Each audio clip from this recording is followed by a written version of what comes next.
કેવી ખેતરમાં મહેનત કરવાની નહીં, ચોપડી લઈને બેસી રહેવાનું, ભણવાનું, વાંચવાનું, લખવાનું, અને મુખ્ય વસ્તુ એ ઘરે મંદિરમાં ભગવાન હોય ને એવા જ આ જીવતા જાગતા ભગવાન છે. આ શિક્ષકો જે અહીંયા છે તમારા જે તમને ભણાવે છે એ જીવતા જાગતા ભગવાન છે. અમારા વખત છોટી વડે મારતા હતા ભૂલ કરી હોય ત્યારે, અને ભૂલ કરે ને અને ભૂલ કર્યા પછી મારે ને અને એને આપણે સુધારીએ તો આપણે સાચા વિદ્યાર્થી કહેવાય. પછી ઘરે જઈને આપણે કહીએ મને માર્યો, મને મારી, એ મોટી વસ્તુ કહેવાય. એટલે હું આપ સૌને કહું છું કે શિક્ષક જે પણ તમને જ્ઞાન આપે એ તમે મગજમાં ઉતારજો અને એનું અનુકરણ કરજો, તો જ તમે ભવિષ્યમાં આગળ વધશો. શાળા એક ફેક્ટરી છે, ભારતનું ભવિષ્ય બનાવવાની, નિર્માણ કરવાની ફેક્ટરી છે. અને એમાંથી આપ સૌ બહાર જ્યારે નીકળો ત્યારે કોઈ કલેક્ટર, કોઈ આઈપીએસ, કોઈ આઈએએસ, કોઈ વકીલ, કોઈ ડોક્ટર, કોઈ ચાર્ટર્ડ એકાઉન્ટન્ટ, કોઈ શિક્ષક, કોઈ સમાજ સેવક, કોઈ સૈનિક, આવા આપો બધામાંથી નિર્માણ થાય એવું શુભકામનાઓ આપું છું હેલ્પલાઇન ફાઉન્ડેશન હતી. અને હું આપને પણ કહું છું કે આપ સખત મહેનત કરજો. અને બીજી એક વસ્તુ, અમે એક શાળામાં ગયા હતા હમણાં, ત્યાં એક બેને સરસ અમને કીધું કે તમે જ્યાં જાઓ ત્યાં આવું, અમારા વિપુલભાઈ ગજર તો દરેક જગ્યાએ વાત કરતા હોય છે, પણ આ વખતે અમને સવિશેષ ધ્યાન દોર્યું છે કે વ્યસન મુક્તિ. તમારા માતા પિતા ઘરે જો કોઈ વ્યસન કરતા હોય, દારૂ પીતા હોય, સિગરેટ પીતા હોય, તમાકુ ખાતા હોય, બીડી પીતા હોય, વિમલ ખાતા હોય, ગુટખા ખાતા હોય, તો હું આપ સૌ મને વચન આપો માતાજીના સમ કહી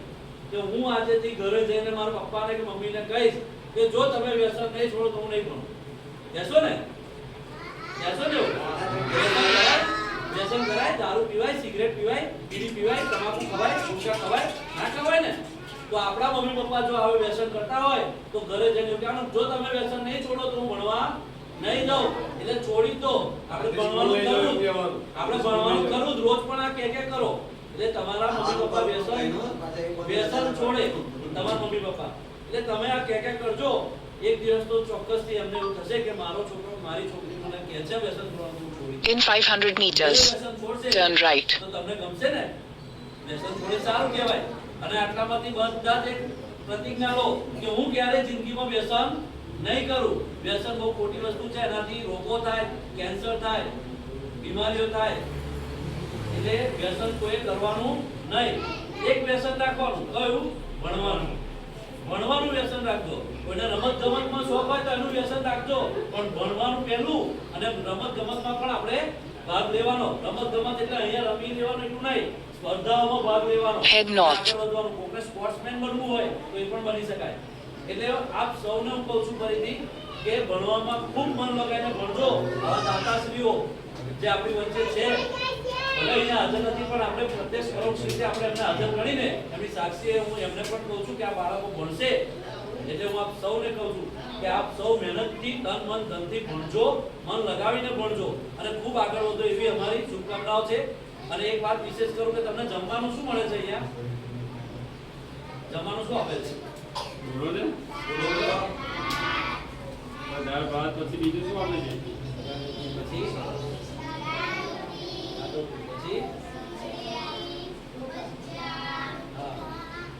ભાવે છે બેન? ભાવે છે? કોને નહીં ભાવતું પણ આપું છું કરી દે. અહીંનું ના ભાવતું પણ આપું છું. બધા ભાવે ને? મસ્ત બનાવે છે. આવા વખત એવું નતું. જમવાનું ના મળે, ઘરેથી ડબ્બો લઈને આવીએ, મમરા લાવીએ, ભાખરી, બિસ્કિટ એવું બધું લઈને આવતા હતા. ભાખરી અથાણું, પૂરી અથાણું આવું લઈને આવીએ. અને તમારા વખત આદરણીય મોદી સાહેબ પ્રધાનમંત્રી આપણા દેશના છે, એ તમારા માટે આટલી મહેનત કરી રહ્યા છે, આટલી સરસ સુવિધાઓ ઊભી કરી છે.